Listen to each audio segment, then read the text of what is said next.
السلام علیکم رحمۃ اللہ وبرکاتہ۔ پوری دنیا میں ایک ہی شخص ہے جو آپ کی زندگی بدل سکتا ہے اور وہ آپ خود ہیں۔ انسان کو سب سے زیادہ تکلیف ہی تب ملتی ہے جب وہ غلط انسان سے اپنی زندگی کی ساری صحیح امیدیں جوڑ لیتا ہے۔ لالچ سے بچو کیونکہ یہ ہمیشہ کی فقیری ہے۔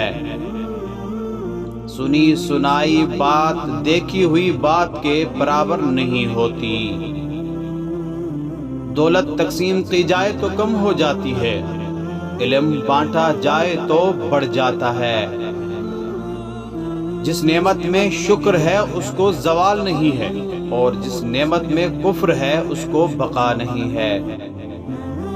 بچپن کا علم پتھر کی لکیر ہوتا ہے۔ انسان کے 3 حصے ہیں۔ نمبر 1 ان میں سے ایک اللہ کا، نمبر 2 دوسرا اپنا، نمبر 3 تیسرا کیڑوں کا۔ جو حصہ اللہ کا ہے وہ روح ہے، جو حصہ اپنا ہے وہ عمل ہے، جو حصہ کیڑوں کا ہے وہ جسم ہے۔ توبہ میں دیر نہ کرو کیونکہ موت اچانک آ جاتی ہے۔ اللہ سے بکثرت مغفرت مانگا کرو، نہ جانے کون سی گھڑی باعث قبولیت ہو۔ دوست سے راز کی بات مت کہے، ہو سکتا ہے کہ کل وہ تمہارا دشمن بن جائے۔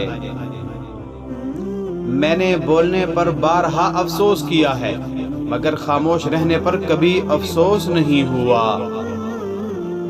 ہمیشہ سچ کو اپنا پیشہ بنا لو۔ جو شخص جھوٹ بولتا ہے اس کا چہرہ بے رونق ہو جاتا ہے۔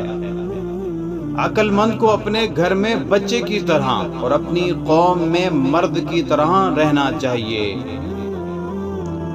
مخلص رشتوں کو مجبوریوں میں بھی ضائع نہ ہونے دیں کیونکہ مجبوریاں ختم ہو جائیں گی لیکن رشتے دوبارہ نہیں جڑیں گے۔ ہر شخص سچا دوست تلاش کرتا ہے لیکن خود سچا دوست بننے کی زحمت نہیں کرتا۔